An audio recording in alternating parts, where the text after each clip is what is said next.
So hello friends, welcome back to your channel.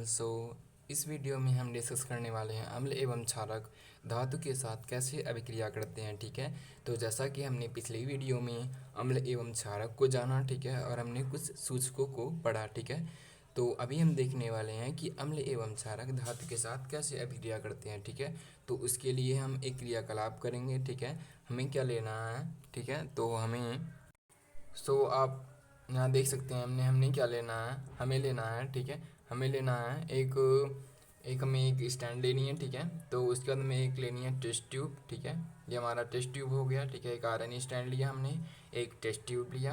ठीक है, test tube मतलब एक बीकर लिया हमने। ठीक है, उसके बाद हमने एक डिलीवरी ट्यूब यानी जिससे हमारा हाइड्रोजन गैस डिलीवर होगा। ठीक है, हमने एक रबर कॉक लिया। ठीक है, जिसको हम बंद करेंगे। ठीक है, उसको हमने लिया साबुन का विलयन। ठीक है, उसके बाद हमने क्या लेना है, हमें जिंक लेनी है। उसका हमें हाइड्रोक्लोरिक एसिड यानी HCl लेनी है। ठीक है, देन उसके बाद हम देखते हैं। ठीक है, उसके बाद हमें देख सकते हैं आप हाइड्रोक्लोरिक एसिड को। ठीक है, हमें टेस्ट ट्यूब में डालना है 10 ml। ठीक है, डेल्यूट HCl है, ये हम डेल्यूट HCl हम इस टेस्ट ट्यूब में डालते हैं। ठीक है, देन टेस्ट ट्यूब में डालने के बाद आप यहाँ देख सकते हैं, उसके बाद हम लेते हैं जिंक के कुछ टुकड़े। ठीक है, उसके बाद यहाँ आप देख सकते हैं जिंक मेटलिक।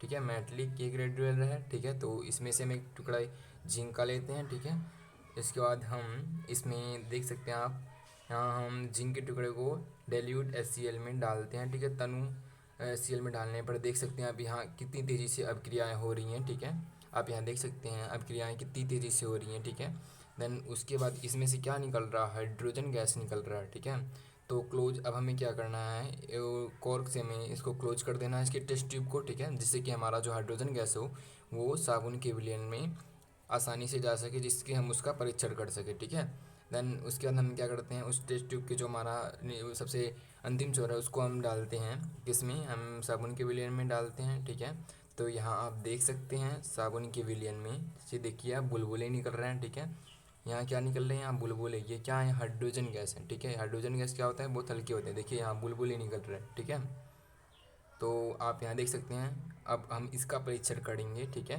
अब इसके पास हम किसी, देखिए यहाँ क्रिया हो रही है। अब इसके पास हम क्या करेंगे, इसका परीक्षण कैसे करेंगे।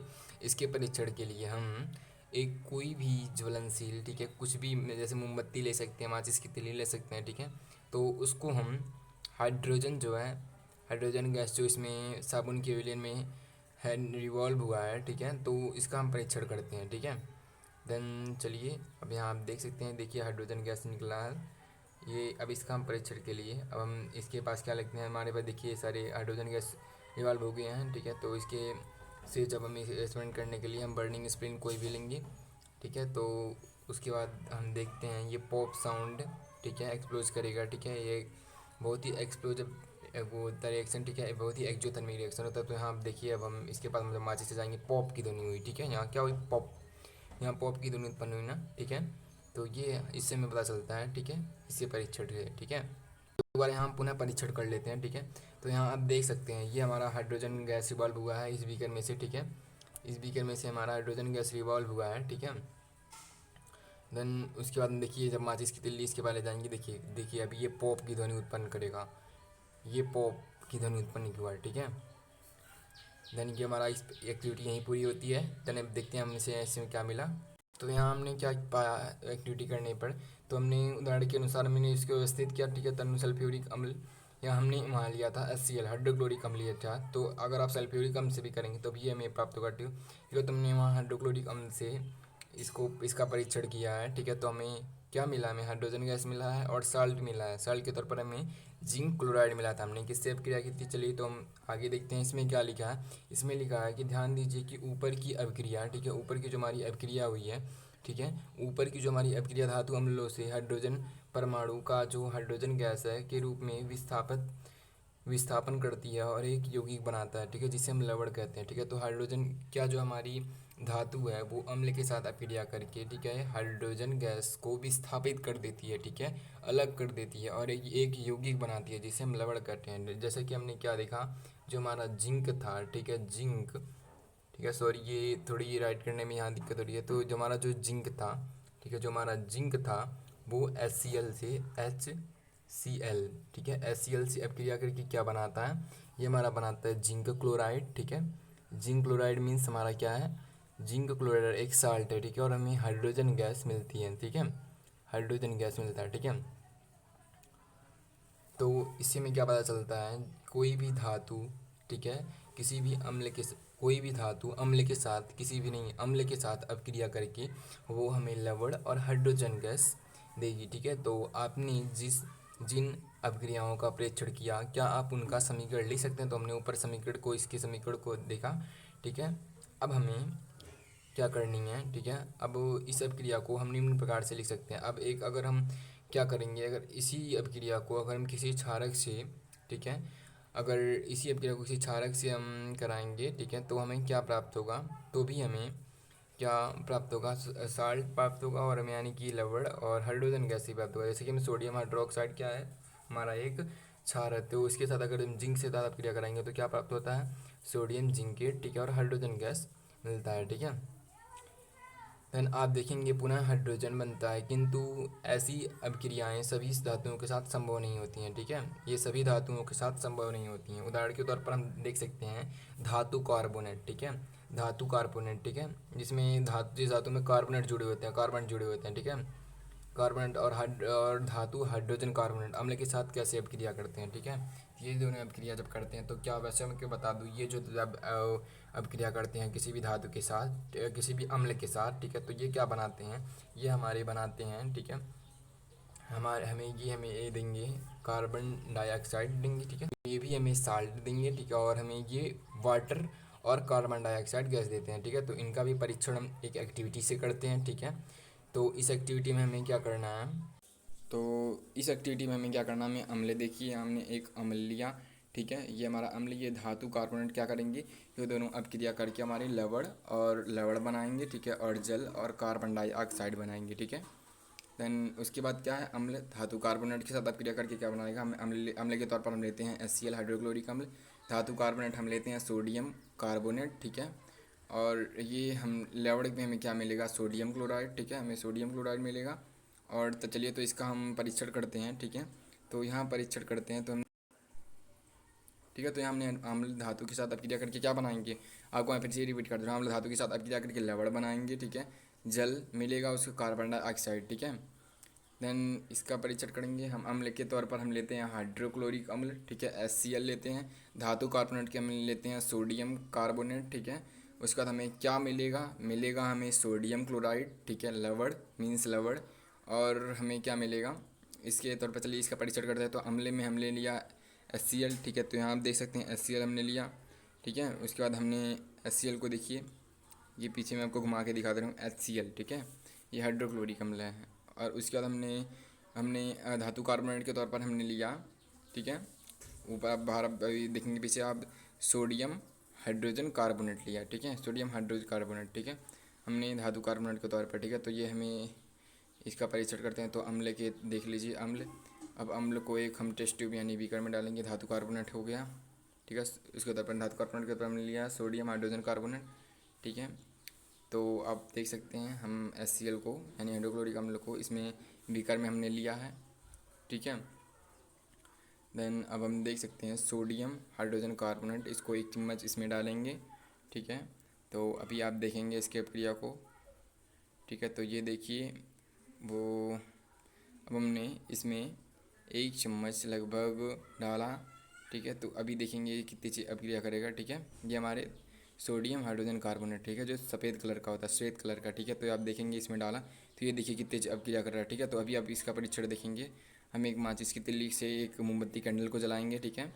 देन अब देखेंगे ये क्या होगा, ये जो हमारा वो है, ठीक है, हमारी ये मोमबत्ती को बुझा देगा, ठीक है। ये मोमबत्ती को क्या कर रहा है, बुझा दे रहा है, ठीक है। ये क्यों हो रहा है, क्योंकि कार्बन डाइऑक्साइड जो होता है किसी भी ज्वलनशील चीज़ों को बुझा देता है, ठीक है। तो यहाँ आप देखेंगे बुझ जाएगा, ठीक है, ठीक है। तो यहाँ आप देख सकते हैं, तो उपरोक्त हमने इस क्रियाकलाप में हमने क्या पाया, हमने पाया कि जो अभिक्रिया है इस प्रकार होगी, ठीक है। तो यानी कि हमने क्या पाया कि सोडियम कार्बोनेट, ठीक है, सोडियम कार्बोनेट से में जब हमने HCl से क्रिया कराई कोई इसी सोल्यूशन से, तो हमें क्या मिला, सोडियम क्लोराइड यानी कि एक साल्ट लवण मिला, ठीक है, H2O जल मिला, और कार्बन डाइऑक्साइड का हमने परीक्षण कैसे किया, हम जब किसी भी प्रवाहित हम किसी भी जब ज्वलनशील के बाद जो कार्बन डाइऑक्साइड ले जाएंगे तो वो जो कार्बन डाइऑक्साइड रहेगी वो किसी भी जलती हुई चीज़ों को बुझा देगी। ठीक है, ठीक है। तो उसके बाद हम देखते हैं कि उत्पादित जो हमें कार्बन डाइऑक्साइड गैस को चूने से पानी से प्रभावित करने पर, ठीक है, अगर इसी का परीक्षण हम कैल्शियम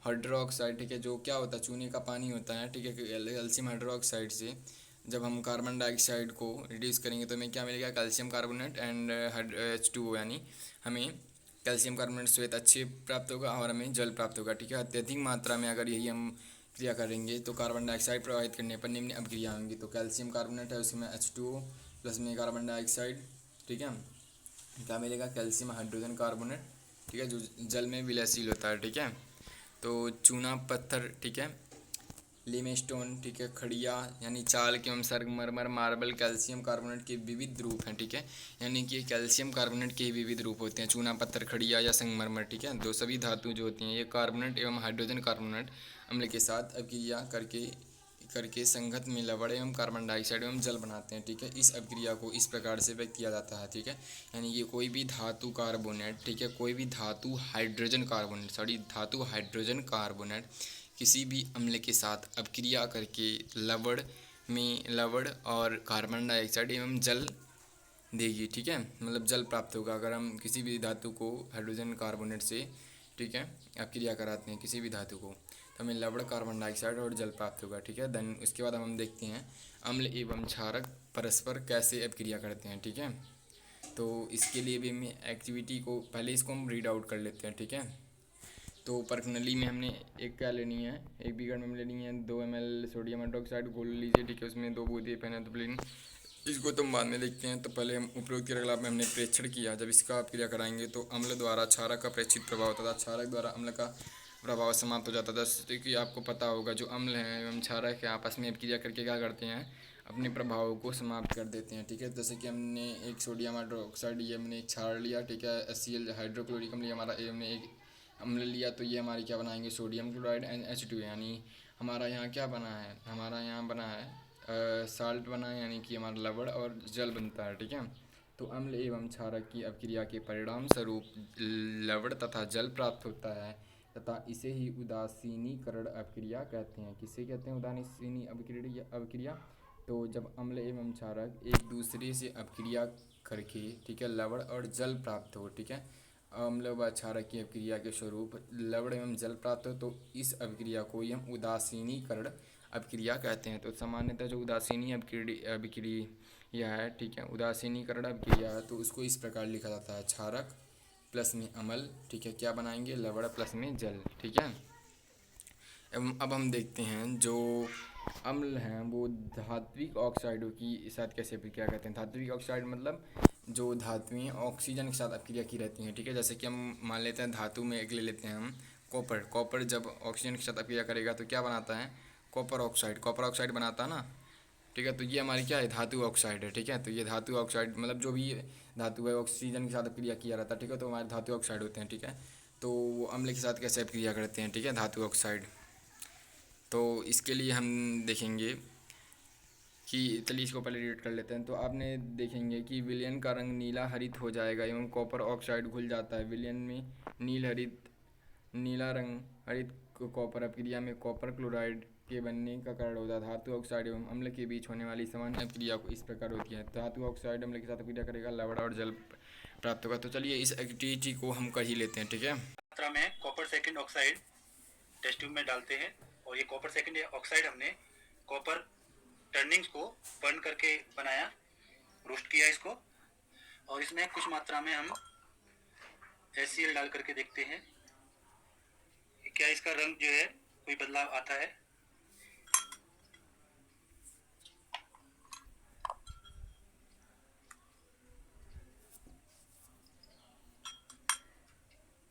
तो इसका जो रंग है लाइट ग्रीन कलर आ रहा है।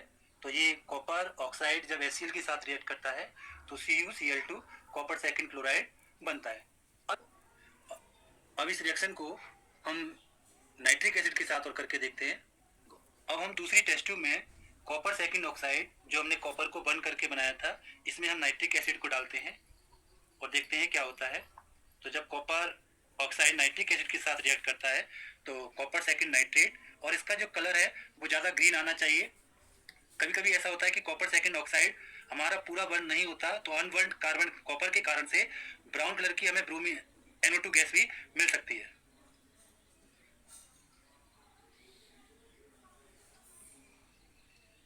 जी हाँ, जो अनबर्न कॉपर था वो बर्न हो रहा है और ब्राउन कलर की आप NO2 गैस इसमें निकलते हुए देख रहे हैं। और इसका कलर जो है ज़्यादा ग्रीन आता है due to formation of copper nitrate. अब इसको मैं वॉच ग्लास में ट्रांसफर करके दिखा रहा हूँ ताकि वो जो ग्रीन कलर है वो साफ दिखाई दे, ब्लूइश ग्रीन। जैसा कि आप देख पा रहे हैं कि इसका जो कलर है due to formation of copper nitrate bluish green हो गया है। अब इसकी रिएक्शन को हम समझने की कोशिश करते हैं। तो पहली रिएक्शन में जब हमने copper second oxide, black colour के कॉपर सेकंड ऑक्साइड को HCl के साथ ट्रीट किया, हाइड्रोक्लोरिक एसिड के साथ रिएक्ट कराया, तो हमारा जो सॉल्यूशन बना copper chloride, light green colour और पानी। जब हमने कॉपर सेकंड ऑक्साइड को नाइट्रिक एसिड में डाला तो ब्लूइश ग्रीन कलर का कॉपर नाइट्रेट बना और पानी बना। तो रिएक्शन का प्रकार कौन सा था? न्यूट्रलाइजेशन रिएक्शन, उदासीनीकरण अभिक्रिया, या डबल डिस्प्लेसमेंट रिएक्शन, द्विविस्थापन अभिक्रिया। अब इस एक्टिविटी को अगर हम उद्देश्य और प्रैक्टिकल की फॉर्म में देखें तो उद्देश्य हमारा क्या था? मेटल ऑक्साइड की एसिड के साथ रिएक्शन। हमारी जो आवश्यक सामग्री थी क्या क्या थी?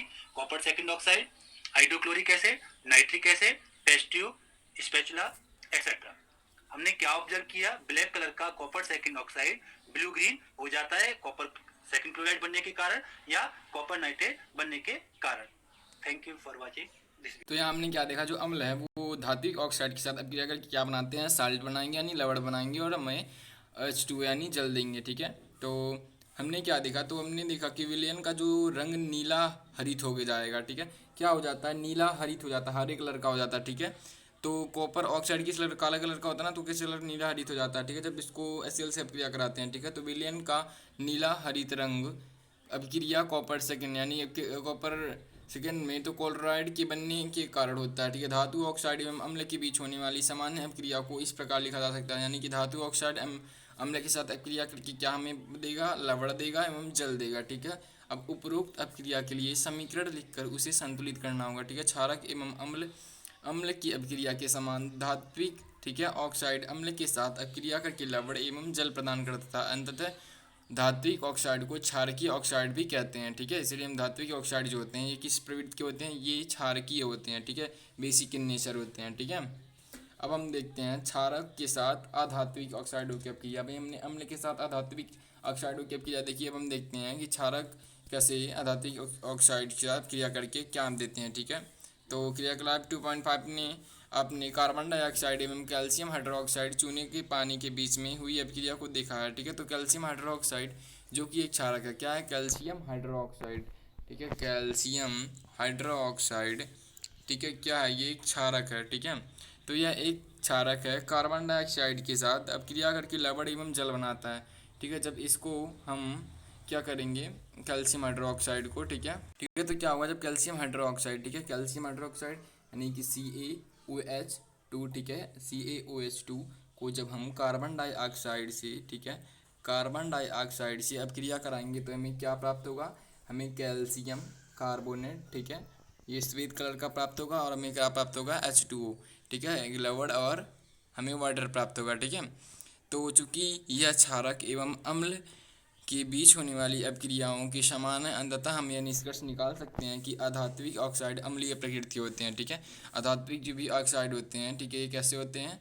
धात्विक ऑक्साइड किस प्रकार के होते हैं? क्षारकीय प्रवृत्ति के होते हैं। जो अधात्विक ऑक्साइड होते हैं अम्लीय प्रकृति के होते हैं। ठीक है, तो उसके बाद हम देखते हैं सभी अम्ल एवं क्षारक में क्या समानताएं हैं। ठीक है, जो जितने भी अम्ल एवं क्षारक होते हैं उनमें क्या समानताएं हैं, तो हमने देखा कि सभी अम्ल एवं अम्लों में समान रासायनिक गुणधर्म होते हैं। गुणधर्म में समानता क्यों होता है? हमने क्रियाकलाप 2.3 में देखा, यानी जितने भी हमारे जो अम्ल होते हैं, अम्लों के प्रकार होते हैं, ठीक है, उनके जो रासायनिक गुणधर्म होते हैं समान होते हैं ना, जैसे HCl हाइड्रोक्लोरिक अम्ल, H2SO4, ये सब क्या होते हैं, इनके रासायनिक गुणधर्म समान होते हैं। हमने क्रियाकलाप 2.3 में लिखा कि धातु के साथ अभिक्रिया करने पर भी सभी अम्ल हाइड्रोजन गैस उत्पन्न करते हैं।